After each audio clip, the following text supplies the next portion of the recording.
السلام عليكم الناس الكل ومرحبا بكم في فيديو جديد في القناة. تخيل تخيل معايا مباراة تجمع أقوى منتخب في العالم ضد أضعف منتخب في العالم حسب تصنيف الفيفا. الفرق سيكون لا يصدق. في هذا الفيديو باش نكتشف لكم كل الأرقام والفوارق والقصة كاملة وراء القوة والضعف. وأقوى منتخب في العالم اليوم هو الأرجنتين الفائز بكأس العالم الأخيرة.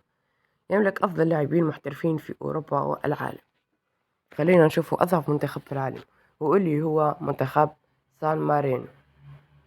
أغلب لاعبية هوات وقليلين الخبرة، وقيمته التسويقية محدودة جدا. تنقل لكم من بعدك قيمته التسويقية قداش تكون صدمة لكم. ولنلقي نظرة خفيفة على التصنيف. الأرجنتين ديما يدور في المرتبة الأولى عالميا إلى الثالثة عالميا.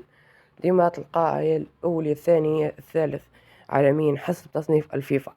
أما سان مارينو فهو في 210، يعني آخر منتخب في العالم. فرق شاسع.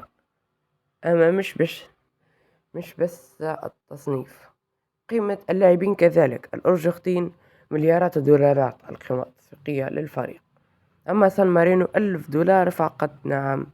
خلينا نشوفوا الألقاب عند أساس فرق. الأرجنتين عندها 3 كؤوس عالم، أما سانت مارينو ما عندهاش حتى لقب. وخبرة اللاعبين في البطولات الأوروبية والعالمية تفوق بمراحل.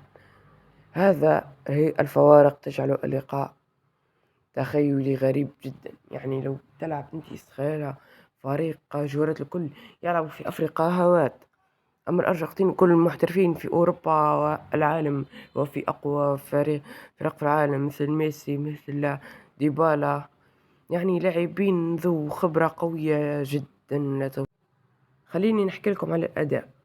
الأرجنتين عندها هجوم سريع جدا ومهاجمين عالميين، والدفاع متماسك، دفاع قوي جدا. دفاع الأرجنتين متماسك، ضغط عالي.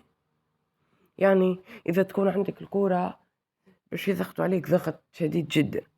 أما فريق سانت مارينو بطيء في الهجوم، يعني فريق بطيء جدا في الهجوم. دفاع ضعيف جدا، يعني دفاع بلغتنا كما نقولها دفاع شوارع.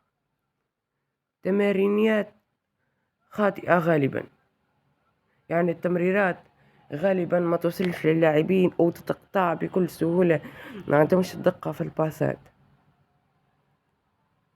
لو لعبوا مباراة واحدة من المرجح أن الأرجنتين تتحكم في الكرة 85% من الوقت. يعني 85% من الوقت عند الأرجنتين ستكون الكرة. لو نرجع سنوات التالية، الأرجنتين دائما ضمن أفضل 3-5 أول فرق بالعالم، بينما سان مارينو سجل بعض الأهداف النادرة، والفوز عندهم شبه مستحيل متعاود. حتى لو لعبوا 10 مباريات أتوقع تشير لفوز ساحق للأرجنتين. خليني أنقل لكم اللي أنا من بعدك في آخر الفيديو، باش نفترضوا لو تلعب الأرجنتين ضد سان مارينو، وباش نشوفوا كيفاش نتوقعوا النتيجة. خلينا نتوقع نتيجة المباراة.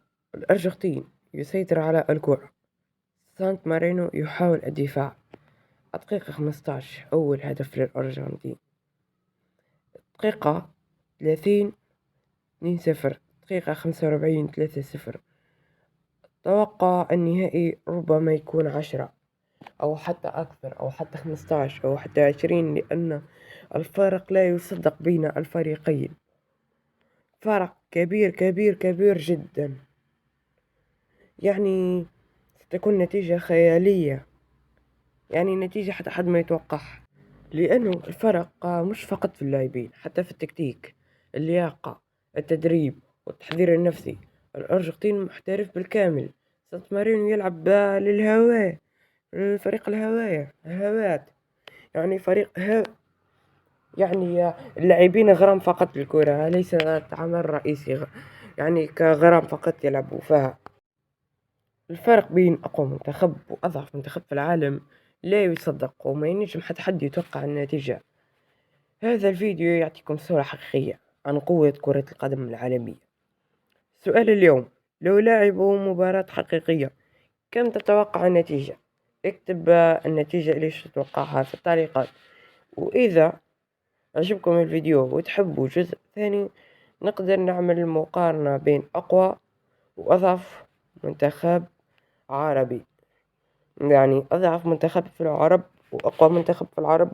كالعادة نعملوا لهم فيديو كيف هذايا ونشوفوا الألقاب، نشوفوا نتوقع النتائج، نتوقع التحليلات، نعطيكم كل شيء.